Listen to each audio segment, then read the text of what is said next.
안녕하세요. 작가 나결입니다. 팔리는 시나리오 쓰기 시즌 3 시작할게요. 함께할 세 번째 작법서는 시나리오란 무엇인가 시드필드의 책 함께 해보고자 합니다. 우리가 첫 번째 책은 세이브 더 캣을 했었고, 두 번째는 제가 성공하는 시나리오의 법칙, 시나리오 성공의 법칙이라는 책을 했고, 이 책 세 번째 책도 저희 교수님이자 스승님, 저희 시나리오 스승님이신 노효정 작가님이자 감독님께서 추천해 주신 책이에요. 시나리오란 무엇인가 시드필드의 책, 저와 함께 시즌 3 세 번째 우리 작법서 공부하는 걸로 한번 해봤으면 좋겠습니다. 제가 작법서 강의를 이렇게 찍으면서 여러분께 우리 함께 공부 열심히 해서 좋은 팔리는 시나리오를 썼으면 하는 마음으로 함께 하고 있으니까, 여러분도 저와 함께 같이 이제 나날이 함께 이 공부를 하면서 우리 같이 좋은 글 쓰면서 성장했으면 좋겠습니다. 그런 바람을 담아서 세 번째 책을 해볼게요. 세 번째 책을 시작하기 전에 저와 함께 12주 안에 초고를 완성하거나 각색을 할 글이 있으신 분은 골든 해피어 카페에 오시면 이제 공지가 되어 있고요.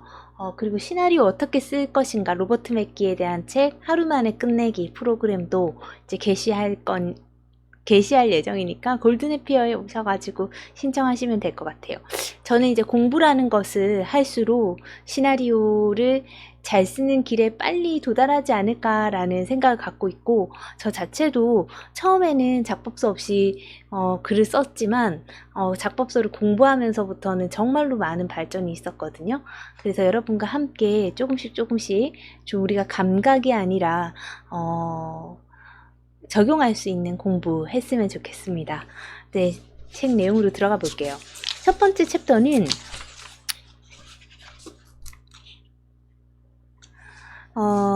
시나리오란 무엇인가인데요. 그 전에 이 부분 들어가는 말에서 이 부분을 함께 나누고 싶습니다. 어떤 부분이냐면요, 이 책은 어떻게 써야 된다는 거에 관한 책은 아니래요.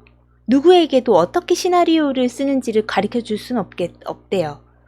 사람들은 시나리오 쓰기 기법을 스스로 익혀야 되기 때문에 할 수 있는 것은 성공적인 시나리오를 쓰기 위해 해야만 하는 일들을 보여주는 거래요. 사실 이것만 한다고 해서 시나리오가 잘 나오는 건 아니에요. 여기에 여러분이 창의력도 있어야 되고 인내심도 있어야 되고 여러 가지 운도 많이 따라줘야 되겠지만, 최소한 이것은 해야 된다는 것을 이 책에서 가르쳐 준다고 하니까 저와 함께 공부하면서 우리 무엇을 시드필드가 알려줄지 한번 함께 가도록 하겠습니다. 자, 1챕터 1 시나리오란 무엇인가라는 부분의 일부를 여러분과 나눠보고자 합니다. 시나리오라는 것, 좋은 시나리오라는 건 무엇인가 라고 했을 때 스코필드 제럴드라는 사람이 이렇게 비유했대요. 배관공으로 고용된 위대한 조각가라고요. 근데 그게 물을 흐를 수 있도록 파이프를 연결하는 법을 모르면 안 되기 때문에 파이프를 연결하는 법을 알려주는 것이 바로 시나리오라고요. 좋은 시나리오라고요. 할리우드에 머무는 동안 스코필드 제럴드는 늘 쓰여있는 글과 보이는 영상 사이에서 균형을 가지려고 노력했대요. 그러니까 시나리오라는 것은 우리가 장문한 것을 판매한 것이 아니라 그것이 결국에는 영상화 됐을 때 판매가 완벽하게 이루어지는 거잖아요. 어떻게 보면 이제 그거를 항상 기억해야 된다고 합니다. 그래서 영화적인 오프닝이 무엇인가, 예를 들면 이 스코필드 제럴드는 이제 소설을 쓰다가 영화적 오프닝을 발견하게 됐는데요. 로즈메리가 다이버 부분을 어떻게 보는가라는 것에 초점을 가지고 오프닝을 만들었을 때 굉장히 영화적이라는 포인트가 생겼대요. 이게 뭐냐면 설정샷에서 다른 사람들이 보는 인물들의 모습을 보여준다는 것이 소설과 굉장히 다른 느낌으로 시작되는 영화적인 거라는 거죠. 왜냐하면 카메라의 시선으로 주인공이 드러나는 게 보통의 시작이기 때문에요. 정말 중요한 것은 보여준다에 있는 거래요. 시나리오라는 것은 보여주는 글이라는 거죠.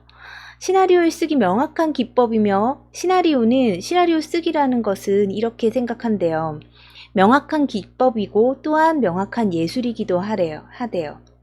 중요한 것은 이런 것들인데, 시나리오를 이 사람이 수천 번 읽었고 수천 편 읽었고 늘 그 속에서 어떤 것을 찾아야 되는데 어떤 식으로 보냐면, 이 시나리오 자체가 어떻게, 페이지가 어떻게 보이느냐를 생각했대요. 여백이 많은가 아니면 빽빽하고 대사가 너무 많은가, 이런 것이 시나리오를 펼쳐 보이는 순간 판단이 되더라는 거죠. 반대로의 질문도 할 수 있대요. 장면 묘사가 너무 빈약하고 대사가 너무 짧은 거 아니야? 이런 것들. 그래서 이런 것들에 대한 균형을 가지면서 시나리오가 페이지 위에서 어떻게 보이느냐, 어떻게 시나리오가 페이지 위에 디자인되어 있느냐가 또 중요한 게 시나리오라는 거래요. 내가 어떤 얘기를 적었는가도 정말 중요하지만, 시나리오는 어떤 형식으로 누군가가 이 시나리오를 펼쳤을 때 어떤 식으로 보여지느냐도 굉장히 중요하다는 거죠. 그러면 시나리오와 소설과 연극 대본의 차이가 뭐냐고 이제 물어보시는 분들이 있잖아요.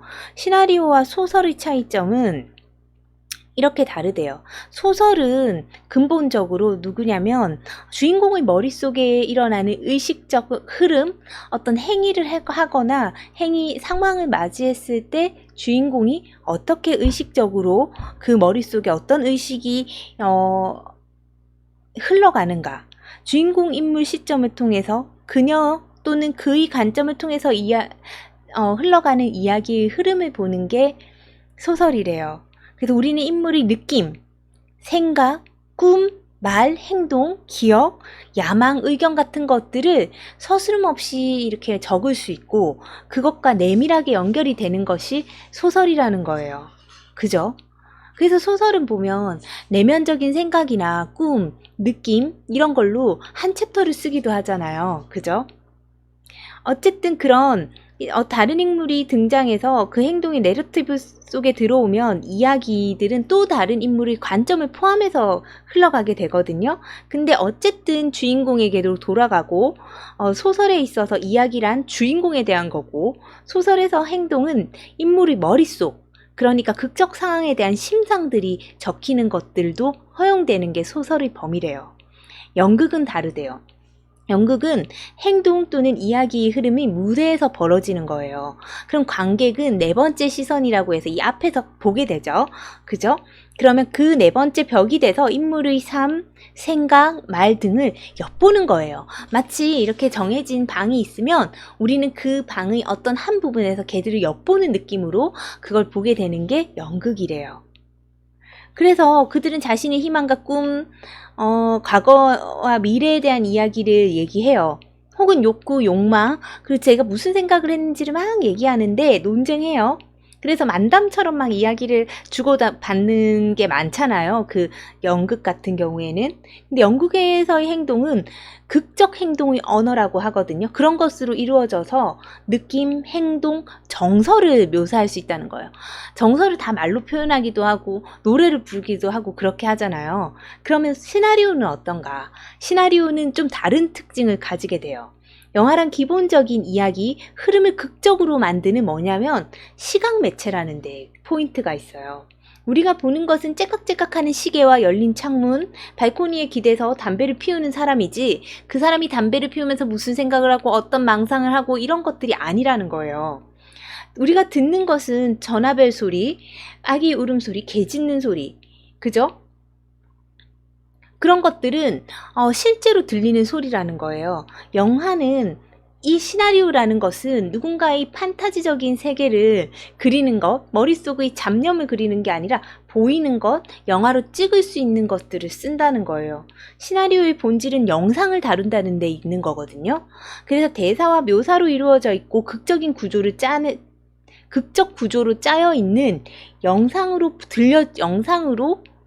들려주는 이야기라는 거예요. 이것이 본질적 속성이래요.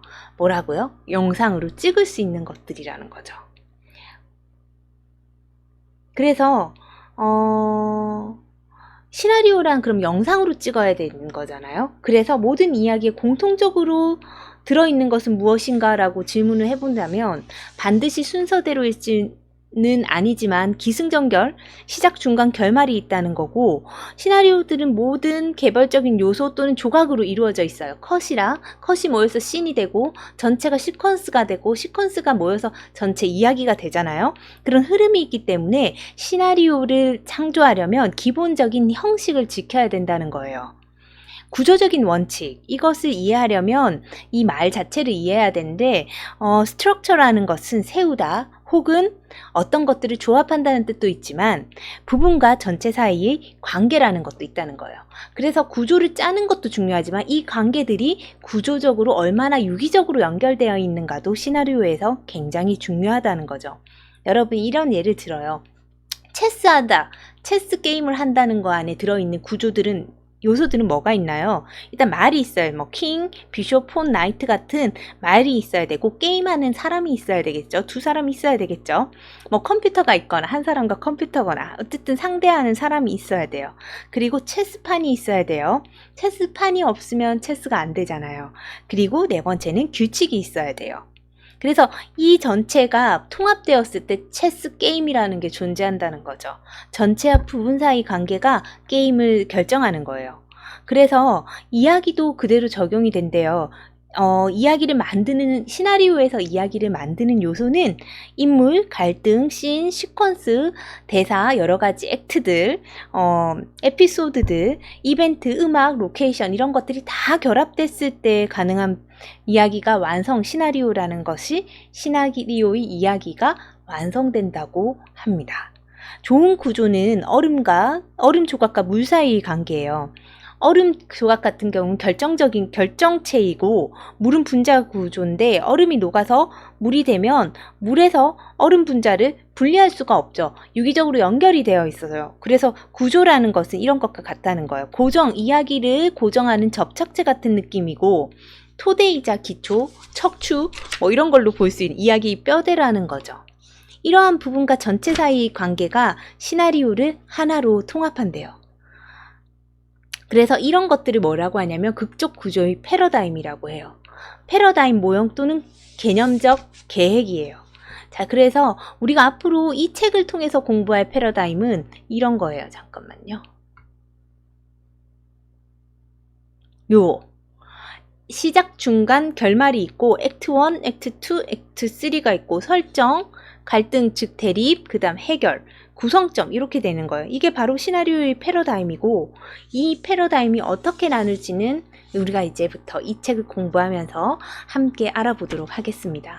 오늘 여러분과 함께 소설, 연극, 시나리오의 차이점 알아봤고요. 시나리오라는 것이 얼마나 구조적으로 중요한가에 대한 이야기 나누면서 앞으로 함께할 부분에 대한 거 살짝 엿봤습니다. 잠깐만요. 항상 좋은 글 쓰시고요. 우리가 이 책 한 권을 더 공부하면서 얼마나 많은 발전을 할지 함께 기대하면서 함께 성장하는 우리가 됐으면 좋겠습니다. 언제 어디 계시든 좋은 글 쓰시기 바라고 저도 어딘가에서 열심히 글 쓰면서 노력하고 있을게요. 또 뵐게요. 팔리는 시나리오 시즌3 함께 해주세요.